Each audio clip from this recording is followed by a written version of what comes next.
ധനുഷേട്ടാ, ഇപ്പോൾ കോൺഗ്രസിലേക്ക് സന്ദീപ് വാര്യർ എത്തിയതിന് പിന്നാലെ സന്ദീപ് വാര്യർ തീപ്പന്തമായി മാറിയിരിക്കുകയാണ്. അത് ശരി. തീപ്പന്തമെന്ന അദ്ദേഹം കോൺഗ്രസിനായല്ല തീപ്പന്തമായിരിക്കുന്നത്, മുസ്ലിം ലീഗിന് വേണ്ടിയാണ്. മുഖ്യമന്ത്രി മുസ്ലിം ലീഗിനെ വിമർശിച്ചു. അതിന് പിന്നാലെയാണ് സന്ദീപ് വാര്യർ മുഖ്യമന്ത്രിക്കെതിരെ തിരിഞ്ഞിരിക്കുന്നത്. ഇപ്പോൾ വാര്യർ പറയുന്നത്, എന്നെ വിമർശിച്ചോളൂ, പക്ഷെ പാണക്കാട് കുടുംബത്തെയോ തങ്ങളെയോ വിമർശിക്കാൻ പാടില്ല എന്നാണ് സന്ദീപിന്റെ നിലപാട്. എങ്ങനെ നോക്കിക്കാണുന്നു?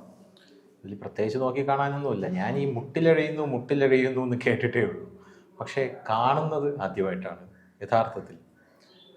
സന്ദീപ് വാര്യർ കുറിച്ച് പറയുകയാണെങ്കിൽ, പണ്ട് മുസ്ലിം ലീഗിന് സന്ദീപ് വാര്യർ പറഞ്ഞ കാര്യങ്ങളൊക്കെ സന്ദീപ് വാര്യർ ഒന്ന് ഓർക്കുന്നത് നല്ലതാണ്. അപ്പോൾ സന്ദീപ് വാര്യർ പറയും, അത് സ്വാഭാവികമല്ലേ, നമ്മൾ ഒരു പാർട്ടിയിൽ നിന്നും വേറൊരു പാർട്ടിയുടെ നയം സ്വീകരിച്ച് അങ്ങോട്ടേക്ക് പോകുമ്പോൾ ഇതൊക്കെ സ്വാഭാവികമായിട്ടുള്ള കാര്യങ്ങളല്ലേ. അതായത് നമ്മൾ പണ്ട് നിന്ന പാർട്ടിയല്ല, അതായത് ഞാനിപ്പോൾ നിൽക്കുന്ന കമ്പനിയിലല്ല ഞാൻ ഇപ്പോൾ നിൽക്കുന്നത്, ഞാൻ പണ്ട് നിന്ന കമ്പനിയിലല്ല ഇപ്പോൾ നിൽക്കുന്നത്. അപ്പോൾ സ്വാഭാവികമായിട്ടും പണ്ട് നിന്ന കമ്പനി എൻ്റെ കോമ്പറ്റീറ്ററായി മാറും. അങ്ങനെയാണെങ്കിൽ ഞാൻ ഇപ്പോൾ നിൽക്കുന്ന കമ്പനിയുടെ മുതലാളിക്ക് വേണ്ടിയല്ലേ വാദിക്കേണ്ടത്? പണ്ട് നിൽക്കുന്ന കമ്പനിയിലായിരുന്നപ്പോൾ ആ കമ്പനിക്ക് വേണ്ടി വാദിച്ചു. പക്ക പ്രൊഫഷണൽ ആയിട്ടുള്ള ഒരു രാഷ്ട്രീയക്കാരനാണ് സന്ദീപ് വാര്യർ എന്ന കാര്യത്തിൽ തർക്കമില്ല. സന്ദീപ് വാര്യർക്ക് അറിയാം കേരള രാഷ്ട്രീയം എങ്ങനെ കളിക്കണം എന്നുള്ളത്. കാരണം കേരള രാഷ്ട്രീയത്തിൽ വർഗീയതയുണ്ട്, പക്ഷെ അത് ലൗഡല്ല, അത് വളരെ ചെറിയ വോയിസാണ്. ലൗഡായിട്ട് വർഗീയത പറഞ്ഞാൽ കേരളത്തിലെ ജനങ്ങൾ തള്ളിക്കളയും. ലൗഡായിട്ട് വർഗീയത പറഞ്ഞു കഴിഞ്ഞാൽ കേരളത്തിലെ ജനങ്ങൾ തള്ളിക്കളയും എന്ന് പറഞ്ഞതിൻ്റെ പ്രധാനപ്പെട്ട കാര്യം, അതിനൊരു ഉദാഹരണ സഹിതം ഞാൻ പറഞ്ഞുതരാം. ഇപ്പോൾ ഉദാഹരണത്തിന് നമ്മുടെ നോർത്ത് ഇന്ത്യയിലേക്ക് പോയി കഴിഞ്ഞാൽ ഹിന്ദു മുസ്ലിം ഹിന്ദു എന്നൊക്കെ പറഞ്ഞ് വലിയ രീതിയിൽ ഇപ്പോൾ കോൺഗ്രസ് നേതാക്കളും BJP നേതാക്കളും എല്ലാവരും വർഗീയത പറയുന്നുണ്ടല്ലേ, എല്ലാവരും. പക്ഷെ കേരളത്തിൽ വന്നിട്ട് ഹിന്ദു മുസ്ലിം ഹിന്ദു എന്ന് പറഞ്ഞു കഴിഞ്ഞാൽ കേരളത്തിലെ ജനങ്ങളുടെ ഒരു പൊതുവായിട്ടുള്ള ഒരു തെറ്റിദ്ധാരണ എന്ന് പറയുന്നത് നമ്മൾ പ്രബുദ്ധരാണ്. അതായത് ഭൂരിഭാഗം ഹിന്ദുക്കൾക്കിടയിലും കുറച്ച് ക്രിസ്ത്യാനികൾക്കിടയിൽ ഞങ്ങൾക്ക് മതമില്ല, കാരണം മതം എന്തോ വലിയ പാതകമാണെന്ന് വിചാരിക്കുന്ന ഒരു വലിയ വിഭാഗം ഇവിടെ ഉണ്ട്. അത് ഈ കമ്മ്യൂണിസ്റ്റ് പാർട്ടിയുടെയൊക്കെ ഇത്ര നാളായിട്ടുള്ള ഭരണം സ്വാധീനം, അതായത് കമ്മ്യൂണിസ്റ്റ് മനസ്സാണ് കേരളത്തിന്. മുസ്ലിങ്ങൾക്ക് അത് തീരെയില്ല. മുസ്ലിങ്ങൾ എന്താണ് അങ്ങനെ ഒരു പുരോഗമന നിലപാടൊന്നും അവർ സ്വീകരിക്കാറില്ല. മുസ്ലിങ്ങളുടെ സ്ത്രീകൾക്ക് അത് ആവശ്യമുണ്ട്, പക്ഷെ അവരത് തുറന്നു പറയാറില്ല. തുറന്നു പറഞ്ഞാൽ ഇക്കയുടെ ഇടിയിട്ട്, അതുകൊണ്ട് അവർ തുറന്നു പറയാറില്ല. അതുകൊണ്ടാണ് അവർ തട്ടം അതിൽ ഞാൻ കംഫർട്ടബിൾ ആണ് എന്നൊക്കെ പറഞ്ഞ് വലിയ രീതിയിലുള്ള ഈ മുസ്ലിങ്ങളും കമ്മ്യൂണിസ്റ്റ് പാർട്ടിയും തമ്മിൽ ഒരു കാലത്ത് യോജിക്കത്തുമില്ല. CPM-ന്റെ സ്വാധീനം അറിയാലോ. അതെ, അത് യോജിക്കില്ല എന്ന് പറഞ്ഞ പ്രധാനപ്പെട്ട കാരണം രണ്ട് ആശയധാരയാണ്. മുസ്ലിങ്ങൾ എന്ന് പറയുന്നത് അങ്ങേയറ്റം ദൈവവിശ്വാസികളും കമ്മ്യൂണിസ്റ്റുകാരെന്ന് പറയുന്നത് ദൈവത്തെ പൂർണ്ണമായിട്ടും നിരാകരിക്കുന്ന ആൾക്കാരുമാണ്, ഇല്ലേ? പക്ഷെ എന്തായി, മുസ്ലിങ്ങൾ എന്ന് മുതൽ കമ്മ്യൂണിസ്റ്റ് പാർട്ടിക്ക് വോട്ട് ചെയ്യാൻ തുടങ്ങിയോ അന്ന് മുതൽ കമ്മ്യൂണിസ്റ്റ് പാർട്ടിക്കാർ വിശ്വാസികളാവാൻ തുടങ്ങി, അല്ലേ? കമ്മ്യൂണിസ്റ്റ് പാർട്ടികൾ എന്താ പറയുന്നത് അന്ന് മുതൽ? അതൊരു ഭാഗ്യമാണെന്ന് ഞാൻ പറയും കേട്ടോ. കാരണം ഈ കമ്മ്യൂണിസ്റ്റുകാരിൽ ഹിന്ദുക്കളുണ്ടല്ലോ, ആ ഹിന്ദുക്കൾക്കാണെങ്കിൽ ശബരിമലയിൽ പോയാൽ നോട്ടീസ് കൊടുക്കണം, ഗണപതി കോവിലിൽ പോകാൻ പാടില്ല, കരിക്കുക ക്ഷേത്രത്തിൽ വന്ന് നിൽക്കുമ്പോൾ നമ്മുടെ അതെ കടകംപള്ളി നമ്മുടെ ദേവസ്വം മന്ത്രി ആയിരിക്കുമ്പോഴേയും കരിക്കുക ക്ഷേത്രത്തിൽ വന്ന് നിന്ന് കൈപൊക്കി തൊഴാനായിട്ടുള്ള ഒരു അവസരമില്ല. അപ്പോഴാണ് ഈ കമ്മ്യൂണിസ്റ്റ് പാർട്ടിയിൽ മുസ്ലിങ്ങൾ വോട്ട് ചെയ്ത് തുടങ്ങിയത്. നരേന്ദ്രമോദി ആണെങ്കിൽ നരേന്ദ്രമോദി ആണെങ്കിൽ ടോപ്പിലിരിക്കുന്നു, കേന്ദ്രത്തിൽ വന്നു. അപ്പൊ ഇവിടെ CPM-കാർ മുസ്ലിങ്ങളെ പറഞ്ഞ് പേടിപ്പിക്കാൻ തുടങ്ങി. നിങ്ങൾ കോൺഗ്രസിന് വോട്ട് ചെയ്താൽ നാളെ എല്ലാവരും കൂടെ വലിച്ചു പറിച്ച് BJP ആവും, നിങ്ങൾ ഞങ്ങൾക്ക് വോട്ട് ചെയ്യൂ. ഇവര് തങ്ങളുടെ ആശയധാരയുമായിട്ട് ചേർന്ന് പോകുന്നവരല്ല എന്ന് മനസ്സിലാക്കിയിട്ട് പോലും മുസ്ലിങ്ങൾ ഭയം കൊണ്ട് പറഞ്ഞ് പേടിപ്പിച്ച് വെച്ചേക്കാണല്ലോ. അതുകൊണ്ട് CPM-ന് വോട്ട് ചെയ്തു. CPM-ന് വോട്ട് ചെയ്തേ പിന്നാലെ എന്തായി? CPM നിരീശ്വരവാദികളാണല്ലോ. CPM ഇങ്ങോട്ട് വലിച്ചിട്ട് വരുന്നില്ല, അവരങ്ങോട്ട് വലിക്കുമ്പോൾ CPM ഈസി ആയിട്ട് പറഞ്ഞു പോരുന്നുണ്ട്. ആ ഒരു സാഹചര്യത്തിൽ ഹിന്ദുക്കളായിട്ടുള്ള ആൾക്കാർ, സഖാക്കന്മാര്, മുതിർന്ന തലമൂത്ത കമ്മികളെ ചോദ്യം ചെയ്യാനായിട്ട് തുടങ്ങി. അവർക്ക് നിസ്കരിക്കാം, അവർക്ക് നോയമ്പെടുക്കാം, അതിനൊന്നും നിങ്ങൾക്ക് ഒരു കുഴപ്പമില്ല. നമ്മൾ ശബരിമലയിൽ പോകുമ്പോൾ മാത്രം നിങ്ങൾക്ക് വലിയ പ്രശ്നമാണല്ലോ. അപ്പോൾ പിന്നെ പാർട്ടി അങ്ങോട്ട് നിലപാട് മാറ്റി. ഗോവിന്ദനൊക്കെ പിന്നെ BJP ശക്തിപ്പെട്ടും വന്നല്ലോ. ഇങ്ങനെ പറയുന്ന സഖാവ് ആലോചിച്ചോ, ഗോവിന്ദൻ മനസ്സിലായി, മുമ്പിരുന്ന പാർട്ടി സെക്രട്ടറിക്ക് മനസ്സിലായി അവൻ്റെ ഉള്ളിൽ ഒരു സംഖ്യ ഒളിഞ്ഞിരിപ്പൊട്ടും, അവൻ വേണമെങ്കിൽ അപ്പുറത്തേക്ക് പോവാം.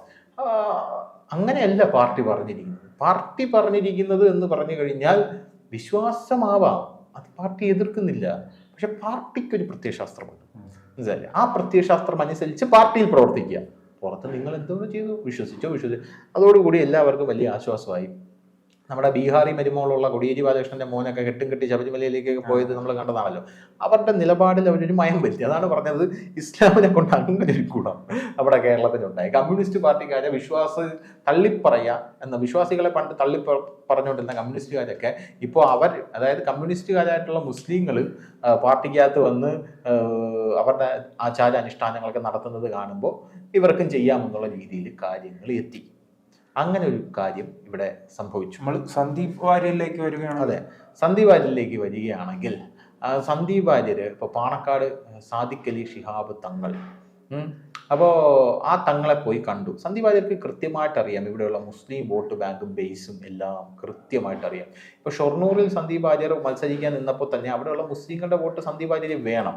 സന്ദീപ് വാര്യർ BJP യിൽ തന്നെ ഒരു മതേതരനാകാനുള്ള ഒരു ശ്രമമൊക്കെയാണ് നടത്തിയത്. പക്ഷെ അത് ഒത്തില്ല എന്നുള്ളതാണ്. മതേതരനാകാനുള്ള ഒരു ശ്രമം ഒത്തില്ല. സന്ദീപ് വാര്യർ പുറത്തേക്ക് വന്ന ഉടനെ തന്നെ സന്ദീപ് വാര്യർക്ക് പല സമയങ്ങളിൽ അദ്ദേഹം തീവ്ര നിലപാടല്ലേ എടുത്തിട്ടുള്ളൂ. തീവ്ര നിലപാടൊക്കെ അദ്ദേഹം എടുത്തിട്ടുണ്ട്, അത് സത്യം തന്നെയാണ്. പക്ഷെ അതിൻ്റെ ഇടയിൽ കൂടെ മതേതരനാകാനുള്ള ഒരു ശ്രമം നടത്തി. അപ്പോൾ കേരളത്തിലെ ജനങ്ങൾ പറഞ്ഞു BJP യിൽ നിന്നുകൊണ്ട് ഉപദേശവും മറ്റേ സാധനവും അത് ഒരുമിച്ച് വേണ്ട എന്ന്. പക്ഷെ പുറത്തിറങ്ങിയപ്പോൾ സന്ദീപ് വാര്യർ ഫ്രീ ആയി. അദ്ദേഹത്തിന് അറിയാം കേരളത്തിൽ മുസ്ലിങ്ങളുടെ വോട്ട് ബാങ്കിലേക്ക് ജയിക്കാൻ പറ്റില്ല എന്നുള്ളത്. അദ്ദേഹം ഇപ്പോൾ അതിനുള്ള പണിയാണ് അദ്ദേഹം സ്റ്റാർട്ട് ചെയ്തിരിക്കുന്നത്. ഇപ്പോൾ ഒറ്റപ്പാലം സീറ്റ് കൊടുക്കുമെന്ന് പറയുന്നു. ഒറ്റപ്പാലം സീറ്റ് കൊടുക്കുകയാണെങ്കിൽ അദ്ദേഹത്തിന് പ്രീണിപ്പിക്കേണ്ടതായിട്ടുള്ള ധാരാളം ആൾക്കാരുണ്ട്. അതിനുവേണ്ടി അദ്ദേഹം ശിഹാബ് അലി തങ്ങളെ പോയി കാണും, കെട്ടിപ്പിടിക്കും, കൂടെ ഇരുന്ന് കുഴിമന്തി കഴിക്കും, നരേന്ദ്രമോദിയെ അവിടെ ഇരുന്ന് തെറി പറയും, ഭാരതാംബയെ വേണമെങ്കിൽ തള്ളിപ്പറയും, മനസ്സിലായില്ലേ, സകല കാര്യങ്ങളും ചെയ്യും. വേണമെങ്കിൽ അദ്ദേഹം ഞാൻ പാലസ്തീനിൽ പോയി താമസിച്ചോളാന്ന് വരെ പറഞ്ഞോളാം, മനസ്സിലായില്ലേ. അങ്ങനത്തെ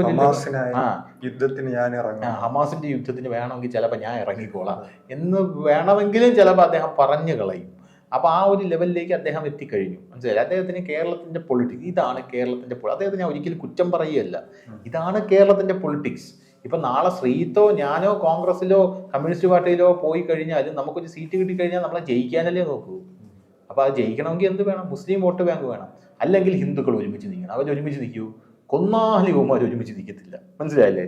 കൊന്നാലും ഇവന്മാർ ഇപ്പൊ തന്നെ പാലക്കാട് നോക്കൂ, 40,000 മുസ്ലിം വോട്ടുകൾ അവിടെ ഉണ്ടെന്ന് പറയുന്നു. എല്ലാവരുടെയും തോട്ടെന്താ? ഈ വോട്ടുകൾ എങ്ങോട്ട് പോകും? സംഘടിതമാണ് അവരുടെ വോട്ടുകൾ. അതെങ്ങോട്ട് പോകുമെന്നാണ് വലിയ.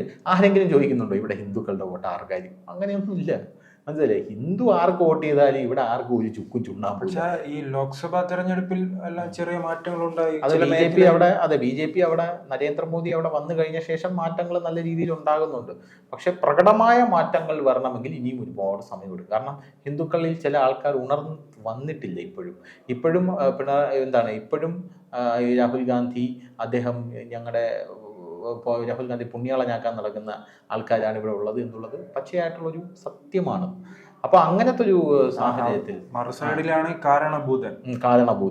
അപ്പൊ അങ്ങനത്തെ ഒരു കേരളത്തിലെ ഏറ്റവും വലിയ ഹിന്ദു പാർട്ടി ഏതാ? കമ്മ്യൂണിസ്റ്റ് പാർട്ടിയാണ് ഹിന്ദു പാർട്ടി, BJP ഒന്നുമില്ല. അപ്പോൾ അങ്ങനത്തെ ഒരു സാഹചര്യത്തിൽ സന്ദീപ് വാര്യർക്ക് നല്ല പ്രൊഫഷണലായിട്ട് ഈസ് എ പ്രൊഫഷണലിസ്റ്റ്, രാഷ്ട്രീയം കളിക്കാനായിട്ട് അറിയാം എന്ന് ഞാൻ കരുതുന്നു.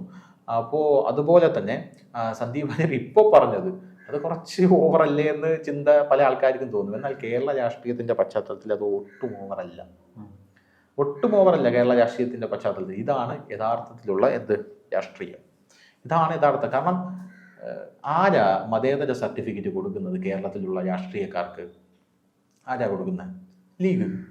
ലീഗാണ് കേരളത്തിലുള്ള രാഷ്ട്രീയക്കാരെ ഓരോരുത്തരെയായിട്ട് പിക്ക് ചെയ്യണ യവൻ മതേതരൻ, യവൻ വർഗീയവാദി എന്ന് പറയുന്ന പാർട്ടി, മനസ്സിലായല്ലേ. അതുകൊണ്ട് ആ ലീഗിന്റെ അടുത്ത് പാണക്കാട് സാദിഖ് അലി ശിഹാബ് തങ്ങളുടെ അടുത്ത് സന്ദീപ് വാര്യർ പോയപ്പോൾ യഥാർത്ഥത്തിൽ വലിയ രീതിയിൽ കുരുപൊട്ടിയത് മുഖ്യമന്ത്രി പിണറായി വിജയനാണ്. കാരണം സന്ദീപ് വാര്യർ CPM-ൽ വരുമെന്ന് പ്രതീക്ഷിച്ചിരുന്നതാണല്ലോ. ഇപ്പൊ കിട്ടാത്ത മുന്തിരി പുളിക്കും എന്ന് പറയുന്നത് പോലെ സന്ദീപ് വാര്യർക്കെതിരെ അദ്ദേഹം ഈ ലോക്സഭാ തെരഞ്ഞെടുപ്പിൽ പരാജയത്തോടു കൂടി തന്നെ വലിയ രീതിയിൽ ലീഗിനെ വിമർശിക്കുന്ന ഒരു നിലയെത്തി. അത് മനസ്സിലായി. കാരണം ഇപ്പോഴത്തെ പ്രശ്നം എന്ന് പറഞ്ഞു കഴിഞ്ഞാൽ മുസ്ലിങ്ങളെ പ്രീണിപ്പിച്ച് അവസാനം ഹിന്ദുക്കളെല്ലാം കൂടെ കയറി തിരിഞ്ഞപ്പോൾ ഇനി അവരെ കുറച്ച് കുറ്റം പറയാമെന്നുള്ളൊരു ലൈനാണ് ഇപ്പോൾ മുഖ്യമന്ത്രി പിണറായി വിജയൻ സ്വീകരിച്ചിരിക്കുന്നത്. അത് നല്ലത് തന്നെ, രാഷ്ട്രീയമല്ലേ, അത് അദ്ദേഹം എന്തോ ചെയ്യട്ടെ. പക്ഷേ ഇവിടെ വിമർശിക്കാനുള്ള കോണ്ടെക്സ്റ്റ് എന്ന് പറയുന്നത് പക്കാ പൊളിറ്റിക്സ് ആണ്, അല്ലാതെ വ്യക്തിവിരോധമോ കാര്യങ്ങളോ ഒന്നും അല്ല. മുഖ്യമന്ത്രി പിണറായി വിജയന്റെ മുസ്ലിം ലീഗിനെ അവർ CPM-ലോട്ട് ക്ഷണിച്ചതല്ലേ, മുസ്ലിം ലീഗ് പോകാതെ നിന്നല്ലേ. അപ്പൊ അടുത്ത തവണ CPM-ന് ഭരണം പിടിക്കുക എന്നുള്ളത് CPM-ന്റെ ജീവൻ മരണ പോരാട്ടത്തിൽ പെടുന്ന ഒരു കാര്യമാണ്. അതിന്റെ പ്രധാനപ്പെട്ട കാരണം എന്ന് പറഞ്ഞാൽ അടുത്ത തവണ ഭരണം പിടിച്ചില്ലെങ്കിൽ കമ്മ്യൂണിസ്റ്റ് മുക്ത ഭാരതം വരും. കാരണം കേരളത്തിൽ കൂടെ ഇവർക്ക് ഭരണം പോയാൽ പിന്നെ ഇവർക്ക് ചേക്കേറാൻ ഒരു സ്ഥലമില്ല. അതുകൊണ്ടാണ് മുഖ്യമന്ത്രി പിണറായി വിജയൻ പാണക്കാട് ശിഹാബ് അലി തങ്ങളെ വിമർശിച്ചത്. സന്ദീപ് വാര്യരെ കിട്ടിയില്ല എന്തായാലും. ഉപതെരഞ്ഞെടുപ്പുണ്ട്, ചേലക്കര അവർക്ക് വിജയിച്ച് കയറിയേ പറ്റത്തുള്ളൂ. ചേലക്കര എങ്ങാനും തോറ്റുപോയി കഴിഞ്ഞാൽ പിന്നെ പാലക്കാട് വോട്ട് വർദ്ധിപ്പിക്കണം, അല്ലെങ്കിൽ ഭരണവിരുദ്ധ വികാരമായിട്ട് അത് വ്യാഖ്യാനിക്കപ്പെടും. അങ്ങനെയാണെങ്കിൽ യാതൊരു രക്ഷയില്ലാതാവും. ജനങ്ങൾക്കുള്ളിൽ മുഖ്യമന്ത്രിയുടെ ഇമേജ് ടാർണിഷ് ചെയ്യപ്പെടും. ഇപ്പോഴേ ടാർണിഷ് ചെയ്യപ്പെട്ടാണ് ഇരിക്കുന്നത്.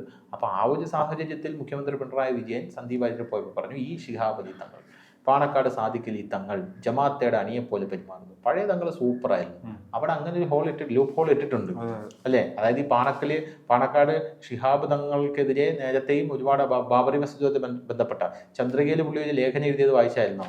ബാബറി മസ്ജിദ് പോയി, രാമക്ഷേത്രം വന്നു, അതൊരു യാഥാർത്ഥ്യമാണ്, അത് അംഗീകരിച്ചുകൂടെ എന്നാണ് ഈ തങ്ങൾ പറഞ്ഞത്. അപ്പോൾ അത് വലിയ വിവാദമായി. മനസ്സിലായില്ലേ? പഴയ തങ്ങളാണെങ്കിൽ ഇങ്ങനെ പറയത്തില്ല എന്നൊക്കെ പറഞ്ഞ് മുഖ്യമന്ത്രി അവിടെയും യഥാർത്ഥത്തിൽ പ്രീണിപ്പിക്കുന്നുമുണ്ട്, എന്നാൽ വിമർശിക്കുന്നുമുണ്ട്. അത് ഹിന്ദുക്കളെ കാണിക്കുക. പ്രീണിപ്പിക്കുന്നത് വയറ്റിലോട്ട് വെള്ളം ഒഴിക്കുക, അത്രയേ ഉള്ളൂ.